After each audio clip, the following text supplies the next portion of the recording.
Los Angeles looked softer through the kitchen window at sunset. The light spilled over the low houses and palm trees, painting everything gold for a few minutes before the city's usual noise took over again. Inside a small rental duplex in Van Nuys, Daniel Cruz sat at the wobbly dining table, his backpack open, his math book untouched. The clock over the fridge ticked louder than usual. On the counter, a cheap smartphone vibrated again and again, notifications, messages, emails, none of which belonged to Daniel. The phone was his father's, and right now, Daniel wished it would stop buzzing at all. He could already hear his dad's truck before he saw it. The rough engine, the uneven stop, the slam of the door. Every weekday was the same. Concrete dust, tired steps, heavy sighs. But today, Daniel's chest felt tighter, because today, there was a call from school.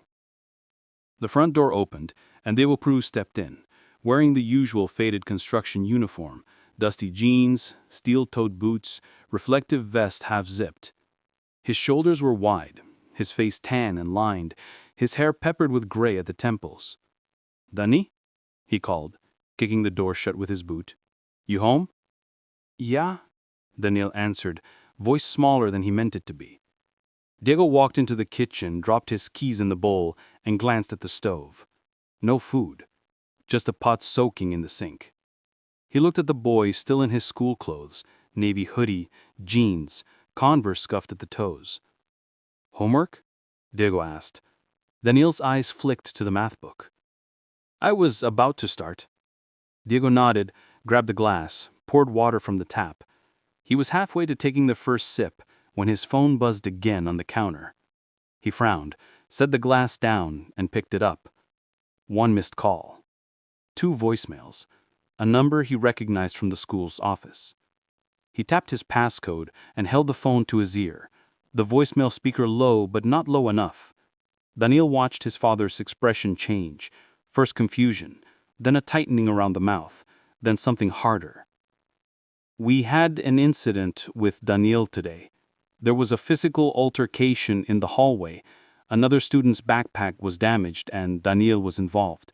Please call us back." The message ended. Diego looked up slowly. "Is there another message?" Daniel asked, voice barely above a whisper. His father didn't answer. He tapped the second voicemail. "Mr. Cruz, this is Assistant Principal Miller again. I wanted to follow up. Your son refused to explain clearly what happened. We're concerned about his attitude and honesty. Please contact the school as soon as possible." The phone went quiet. For a moment, the kitchen was just the clock and the traffic outside. "You got into a fight?" Diego asked, his voice deeper now. "At school?" "It wasn't," Daniel started. Diego's eyes sharpened. "You broke another kid's backpack? Refused to explain? They had to call me at work?" Daniel's stomach dropped. He'd hoped the message wouldn't land like this. "Dad, it's not what it sounded like." "It sounded like my son decided to act like some little thug," Diego snapped. "You think I work 12 hours a day so you can go around fighting and lying to teachers?" "I wasn't," Daniel said quickly. They didn't listen." "Oh, now they're wrong. And you're right." Diego's voice rose. "The assistant principal is lying too, huh?" Daniel's hands clenched under the table. His heart hammered against his ribs. He could still hear the crack of the locker door slamming, the sound of a backpack hitting the tile. He could still see the boy's face. He could hear the words. "Freak. Weirdo. Go back where you came from." He'd seen the shove. He'd stepped in. That's when things went bad. "I tried to explain," Daniel said carefully. "They didn't get it. They only came in at the end." "Explain now," Diego demanded, stepping closer. "Why were you fighting?" "I wasn't Daniel." The way his name sounded in that tone made the hairs on the back of his neck stand up. "I pushed him," Daniel admitted quietly. "But he started it." Diego's jaw flexed. "You put your hands on somebody. You broke his stuff.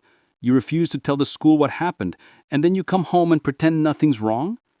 "I wasn't pretending," Daniel protested, voice shaking. I wanted to tell you first, okay?"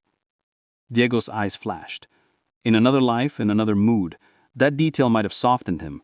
But today, he was exhausted. Late pay from the contractor, rent due, another bill from the clinic for his sprained wrist that never healed right. He heard the words fight and attitude, and something snapped in him. "You don't get into fights," he said.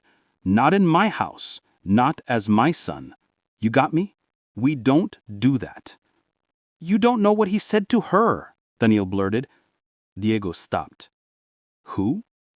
Her?" Daniel bit his lip. Too late. "Who?" Diego asked, eyes narrowing. "What girl?" "It's not Daniel, I swear." "He was bullying someone," Daniel said quickly. "In the hallway, he shoved her. He called her—" The words lodged in his throat. "He said stuff. I couldn't just walk away." Diego stared at him. "You hit him because he was picking on some girl?" he asked. "I pushed him," Daniel repeated, "and his backpack hit the lockers. That's how it broke. I didn't mean—" "Then why didn't you say that at school?" Diego shot back. "Huh? Why did they call and say you refused to explain?" "Because," Daniel's voice started to rise, "every time I tried to speak, they talked over me.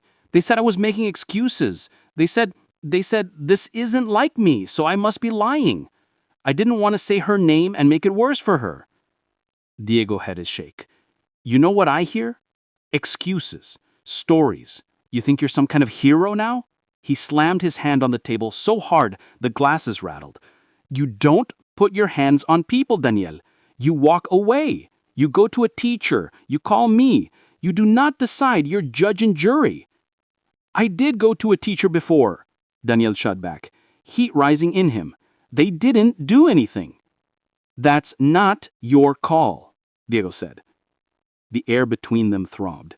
Daniel's chest burned. He felt the unfairness and anger curl inside him like a fist. "So what?" he muttered. "I'm supposed to just watch it happen?" "What did you say?" Diego lowered his voice. Daniel knew he should stop, but the words came anyway. "I said," he repeated, louder, "you weren't there. You don't know what actually happened. You never know what's actually going on." Diego's eyes went hard. "That's it," he said softly, dangerously. "Get up." Daniel's breath hitched. "Dad, get up!" Daniel rose slowly from the chair, throat tight, hands shaking. Diego grabbed him by the upper arm, not enough to bruise, but firm, intense. He led him to the small hallway, away from the window, away from the neighbor's eyes.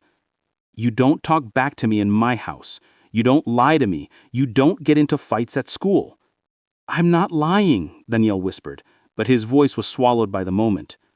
Diego, driven more by frustration than thought, swatted him once, sharply, on the back side, more shock than pain, but the humiliation burned hotter than the sting. Daniel flinched, eyes going wide. "You think this is a joke? You want to act like a man picking fights? Then you can take the consequences." Daniel blinked fast, his face flushing, throat closing. He pulled his arm free and stepped back, tears stinging his eyes. "I hate you," he choked. The words hit harder than any slap. Diego froze. Before he could respond, Daniel turned and bolted down the hallway, into his room, slamming the door. A picture frame rattled on the wall. The house fell into a heavy, suffocating silence. Outside, LA traffic rolled on. Inside, a father stood alone in the hallway, his hands still tingling with regret he didn't know how to name. He had no idea yet what really happened in that hallway at school, or how wrong he would turn out to be. The next morning, the Los Angeles sky was a gray-blue haze, the kind that made everything look a little dull, a little worn out. Diego sat at the tiny dining table with a mug of coffee he'd already forgotten to drink twice. Daniel's door stayed closed. He'd heard the muffled sounds last night, sniffling, rustling, then the quiet thump of someone turning restlessly in bed. For hours, Diego had hovered near the door, hand raised to knock, frustration wrestling with shame. He told himself he'd done the right thing. He'd been firm. He had to be. Kids needed boundaries. That's what his own father used to say. But even thinking that, his chest ached. His phone buzzed again. This time, it was a call back from the assistant principal. Diego took a breath and answered. "Mr. Cruz, this is Ms. Miller."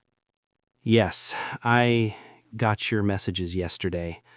I wanted to understand what happened with my son." Her voice was polite, professional, but frayed with the tired patience of someone who had already repeated the story to 3 different offices that week. "As I said in my message," she began, "yesterday there was a physical altercation in the hallway between your son and another student, Alex Dunn. Several students report that Daniel shoved Alex into the lockers and his backpack was damaged." "Did anyone see what happened before that?" Diego asked. There was a slight pause. "We spoke to several students," she said. "The descriptions we got were a bit inconsistent, but no one gave a clear account of Alex doing anything physical first." Daniel refused to explain his side. He said, and I quote, "You wouldn't believe me anyway." Diego winced. That sounded exactly like his son. "He told me he was defending someone. A girl." Another pause. This one heavier. "Mr. Cruz, he didn't mention any girl here. If he had done so, we would have looked into it further." Diego felt a flicker of irritation. "Did you ask?" "We asked him to tell us why he pushed Alex. He kept saying, 'It doesn't matter. We can't investigate what he doesn't tell us.'" Diego rubbed the bridge of his nose. "So that's it. He's suspended. We're assigning in-school suspension for 2 days. He'll be in a supervised room doing assignments. We're also recommending a conflict resolution meeting with our counselor."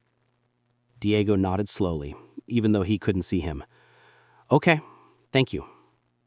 He ended the call, staring at his reflection in the black screen for a long time. He refused to explain. He didn't want to say her name. He thought they wouldn't believe him. And last night, when he tried to explain to his father, what did Diego do? He'd raised his voice, he'd grabbed his arm, he'd hit him. Not hard, not like his own father had hit him, but enough. Enough that he'd seen the way Daniel's eyes changed.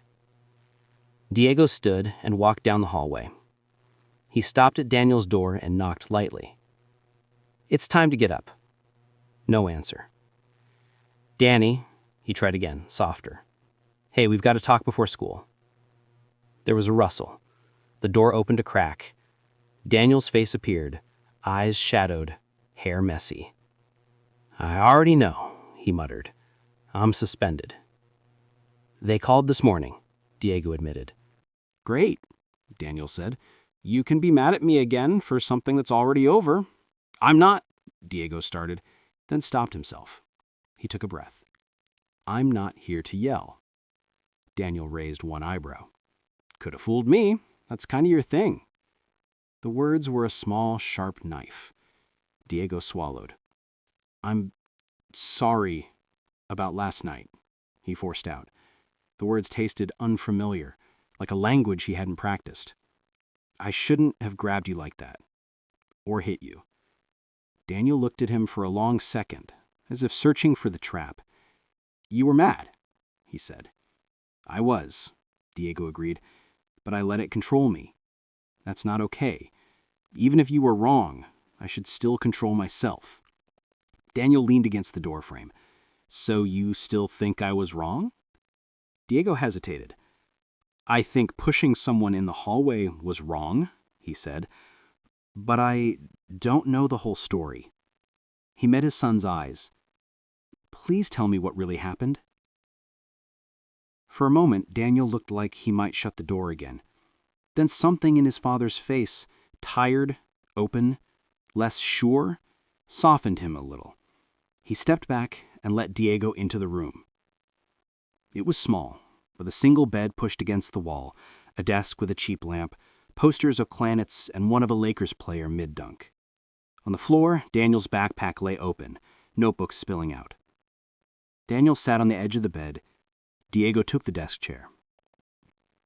"It was after lunch," Daniel began slowly. We were in the upstairs hallway, near the old science wing. Most people were already in class. He could see it clearly, smell the leftover cafeteria fries, hear the echo of footsteps on tile. I heard voices, loud ones, laughing but not in a funny way. When I got closer, I saw Alex and two of his friends standing around Amelia. She was against the lockers. "Amelia?" Diego asked. "Who's that?" "She's in my history class. She's quiet, always reads during lunch." They were blocking her in. His hands clenched in his lap. They were saying things about her clothes, her accent, about her parents. They took her sketchbook and were flipping through it, making fun of her drawings. She looked really scared, Dad. He swallowed hard. I told him to give it back. Alex laughed in my face. He said, "Look, the little charity case wants to be a hero." He shoved her shoulder while he said it. Her head hit the locker. Not super hard, but Daniel's jaw tightened. He shouldn't have touched her at all. Diego felt his own chest tighten at that. "What did you do?" he asked quietly. I told him to stop. He shoved me too. Said, "What are you going to do, Cruz? Tell a teacher? They don't care." His friend tossed the sketchbook on the floor. Amelia bent to get it. Alex stepped on it. Daniel's voice cracked. She looked like she was going to cry. Diego could see his son's knuckles whitening. "I just snapped," Daniel admitted. "I pushed him. Harder than I meant to." He lost his balance and hit the lockers. His backpack swung and smashed against the door handle. That's how it broke. "And then?" Diego asked. "Then a teacher came out because of the noise. And of course, by then, Amelia was already running the other way, and his friends were like, 'Whoa, Daniel, chill.' Like I just attacked him for no reason." He looked up, anger and hurt shining in his eyes. "And when they dragged me to the office and asked what happened, I tried to explain, but they kept interrupting. 'So you admit you pushed him. Did you or did you not cause damage to his property? This isn't like you, Daniel. Why would you do this?' I tried to say her name, but then I thought, if they don't believe me, they'll call her in. They'll put her in the middle of all this. Then those guys will come after her later." His eyes brimmed. "So I just said, it doesn't matter, because I felt like nothing I said would change anything." Diego sat very still. He thought about the voicemail. He refused to explain. He thought about the teacher's hurried tone. He thought about his own anger, his own refusal to let the boy finish a sentence. He felt something sharp twist inside him. "Daniel, why didn't you tell me all that last night?" "I tried," he whispered. "You didn't want to hear it. You already decided what you believed." The words landed heavy. Diego leaned back in the chair and stared at the posters on the wall for a moment, his throat tight. "Do you know Amelia's last name?" he asked, finally. "Ramirez. Why?" Diego stood, his chair scraping softly. "Because," he said, "I'm going to call the school back." For the first time since the voicemail, something in Diego shifted, from punishing to protecting. He just wished he hadn't realized it after he'd already hurt his son. Diego found himself sitting in a cramped office at Daniel's middle school, the same chipped beige paint and crowded bulletin boards he remembered from his own school days in East LA. The air smelled faintly of dry erase markers and old paper. Across from him sat Assistant Principal Miller, a woman in her 40s with tired eyes, a neat bun, and a blazer that looked like it had survived too many school years. Beside her, at the corner of the table, sat Miss Chen, the school counselor, soft-spoken, with a notebook open in front of her. Daniel sat next to his father, hands folded, shoulders tense. "Thank you for coming in, Mr. Cruz," Miss Miller said. "We appreciate you meeting with us." Diego nodded, though the muscles in his jaw were tight. He was nervous, and not just for his son. He wasn't used to sitting in offices like this. He was used to job sites, contracts, invoices. But this, navigating a system that felt stacked and busy, this was new. "I wanted to talk," Diego said, his voice careful, "because I don't think you had the full picture of what happened." Miss Miller's pen hovered over her pad. "We're always open to new information. Go ahead." Diego looked at Daniel. "Tell them," he said gently. Daniel took a breath. He looked smaller in the office chair. He repeated the story from the bedroom, this time without interruption. The hallway. The corner near the science wing. Amelia, scared, pinned between a wall and cruel laughter. The sketchbook. The shove. The stump. Miss Chen watched him closely, her face softening as he spoke. Miss Miller's expression grew more serious. "And you didn't mention this before because?" Miss Chen asked gently. Daniel looked down. "I didn't think you'd believe me," he admitted. "And I didn't want Amelia to get dragged in. She hasn't done anything wrong." "We don't want anyone being bullied here," Miss Miller said, a bit stiffly. "It's important that you trust us with that."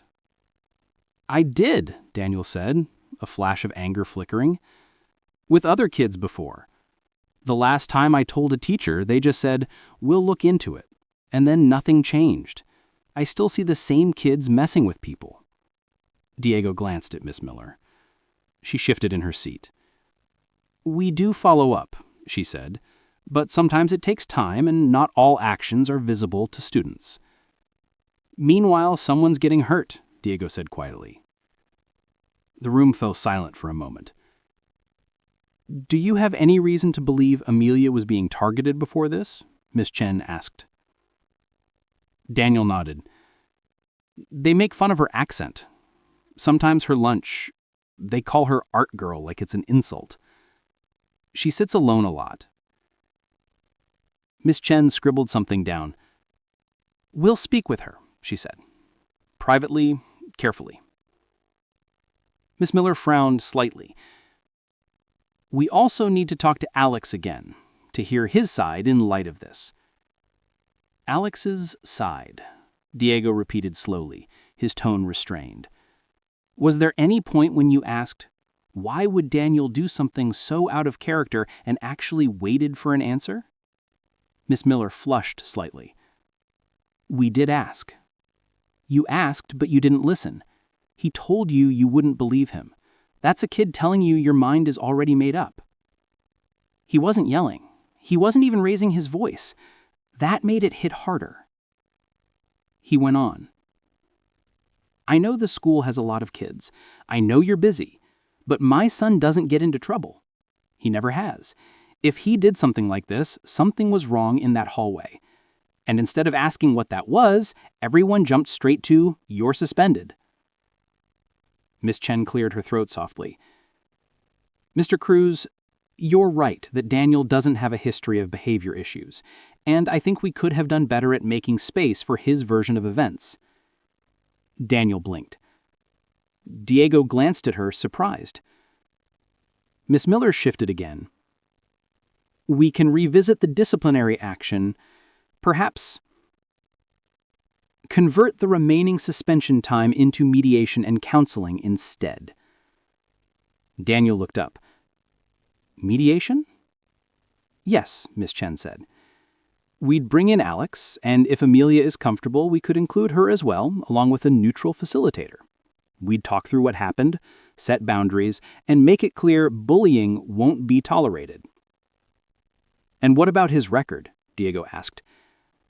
"I don't want that fight thing following him around like he's some kind of troublemaker." "We'll adjust the note. We'll document that he intervened in a bullying situation but used inappropriate physical force, and that we handled it through restorative practices, not just punishment." "It wasn't inappropriate," Daniel muttered under his breath. Diego shot him a look. Not sharp, just a gentle, "we'll talk about that" look. Listen, Diego said, turning back to the administrators. I'm not saying he did everything right. We've already talked at home about not letting anger take over. But I need you to see something. He stepped in because he saw someone getting hurt and felt like no one would help. Miss Chen nodded slowly. That matters, she said. When the meeting ended, they walked down the hall together, father and son, their footsteps echoing off lockers. The fluorescent lights hummed overhead. Am I still in trouble? Daniel asked quietly. With the school? Diego said. Less than before, I think. With me? He exhaled. I don't know if trouble is the right word. Daniel gave him a sideways look. You hit me, he said. Not accusing, just stating. Diego flinched. I know. And I'm not proud of it. I wish I could take it back. They paused near the exit doors. Through the glass, Diego could see the parking lot, his dusty truck in the distance, the smog-softened skyline of Los Angeles beyond that. I grew up with a dad who thought hitting solved everything. If you messed up, if you talked back, if you even looked at him wrong. I promised myself I'd be different. You are different, Daniel said, surprising him. Not enough, he replied. Yesterday, I let anger make me into someone I don't want to be. You were trying to tell me the truth, and I shut you down because I didn't like how it sounded. That's on me. Daniel kicked at a scuff mark on the floor. You're saying sorry a lot lately, he murmured. I have a lot to be sorry for. But sorry isn't enough. I need to change too. Daniel looked up at him. Are you mad that I stepped in? Even now? Diego thought of Amelia pressed against the lockers, of Alex's laughter, of the way Daniel's hands had shaken in his room as he told the story.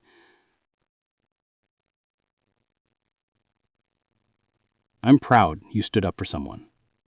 I honestly said. I'm not proud you pushed him so hard you lost control. Both can be true. Daniel nodded slowly. So, what now? He asked. Now, Diego said, we figure out how you can keep that heart of yours without letting it get you expelled. For the first time in days, Daniel laughed. Just a little, but it was there. And for the first time, Diego felt like maybe, just maybe, they were on the same side. The mediation happened 2 days later in a side room off the counseling office. The walls were decorated with posters about kindness and conflict resolution, the kind of posters students normally ignored. Today, though, every word felt heavy. At the small round table sat 4 students and 2 adults. Daniel, hands tangled in his hoodie sleeves. Alex, leaning back in his chair, jaw set, eyes flickering between defiance and discomfort. Amelia, small and quiet, her dark hair falling into her face, sketchbook clutched like a shield. Another boy, Evan, one of Alex's friends, shifting restlessly. Miss Chen sat between them, calm and steady. A social worker from the district, Mr. Ortiz, observed quietly. Thank you all for being here, Miss Chen began. We're not here to punish. We're here to understand what happened and make sure it doesn't happen again. Alex rolled his eyes but said nothing. Daniel, she said, you already shared your version with us. Can you tell Alex and Amelia why you stepped in? Daniel swallowed, then glanced at Amelia. Because he was hurting you, he said, voice soft but clear, and I couldn't just watch. Amelia's eyes shimmered. I didn't ask you to, she said, almost apologetically. You shouldn't have to, Daniel replied. Silence. Ms. Chen turned to Amelia. Do you feel comfortable telling us what it was like for you? She asked. Amelia hesitated, then nodded slowly.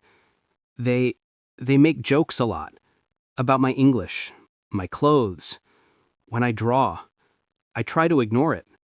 Her fingers tightened on the sketchbook. That day, they took my book. I didn't want to make trouble. I just wanted them to stop. Alex shifted. It was just messing around, he said quickly. I didn't mean... You stepped on her drawings, Daniel cut in. Alex's face flushed. I was kidding, he insisted weakly. I didn't think... That's the problem, Mr. Ortiz said gently for the first time. You didn't think. Evan stared at the table. We didn't think it was a big deal. We were bored. It was a big deal to her, Miss Chen said. Amelia wiped at one eye, angry at herself for crying. It made me feel small, like I didn't belong here. The room went still. Daniel looked at Alex. When you shoved her, and you looked at me like it was nothing, you have no idea how mad that made me. Alex's jaw tensed.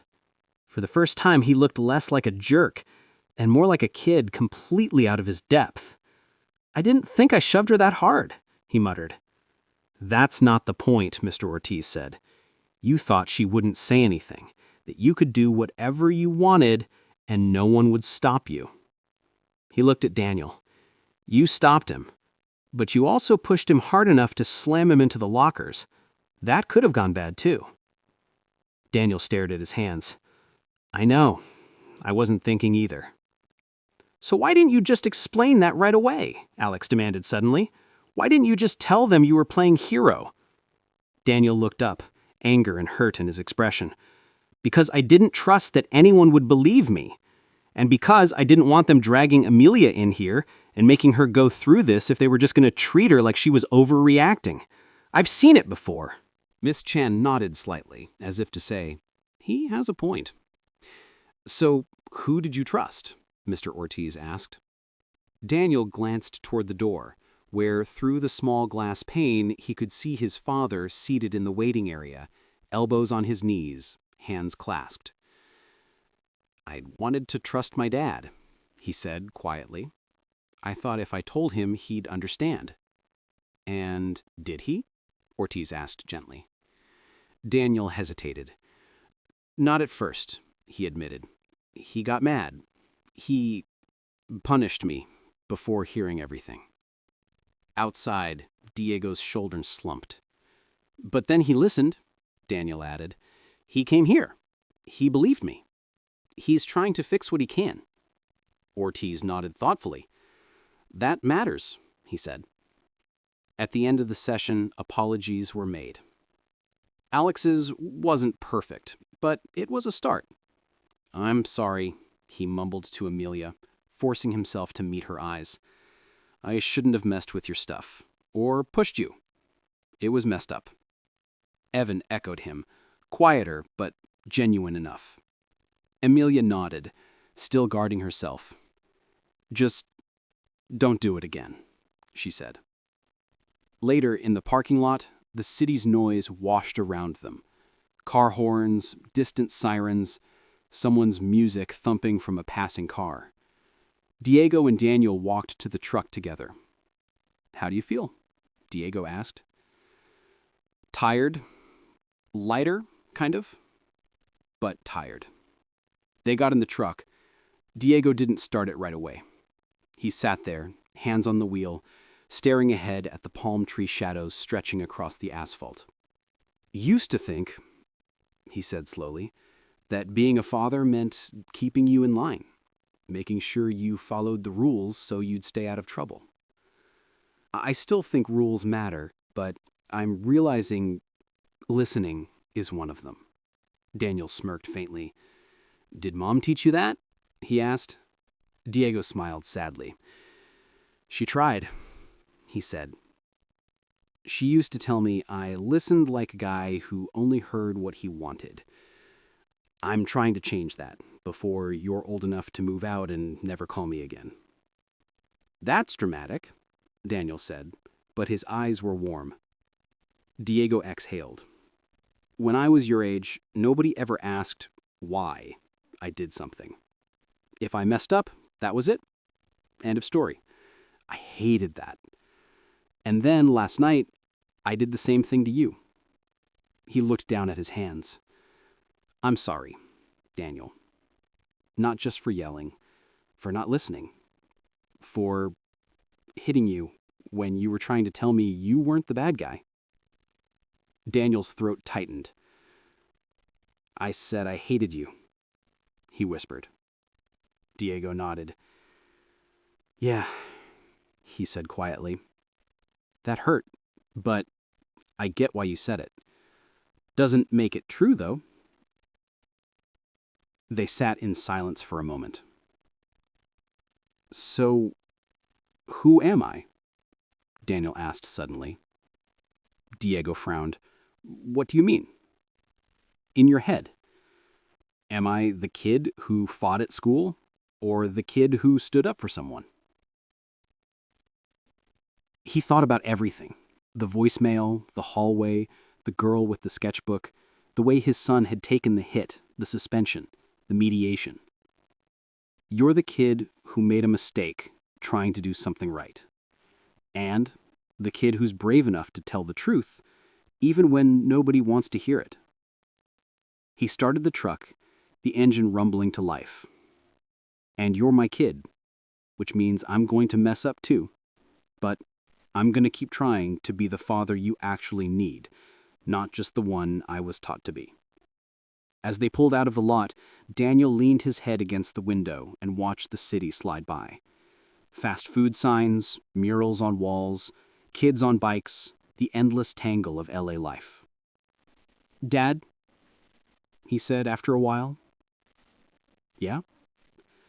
"Next time something like this happens, can you ask what happened before you decide how to punish me?" Diego nodded. "Yeah. Next time, I ask first. And maybe," he hesitated, then smiled a little, "maybe not hit me." Diego winced. "Yeah. Definitely not that." Daniel's smile grew. LA traffic thickened ahead, brake lights flaring red. Diego eased the truck to a stop, his hand resting on the gear shift. For the first time in a long while, the silence between them didn't feel like a wall. It felt like space. Space where truth could fit, where questions could land, where a boy didn't have to carry everything alone. He punished his son in anger before he knew the story. Now he knew the one thing he'd missed, and he was finally ready to listen.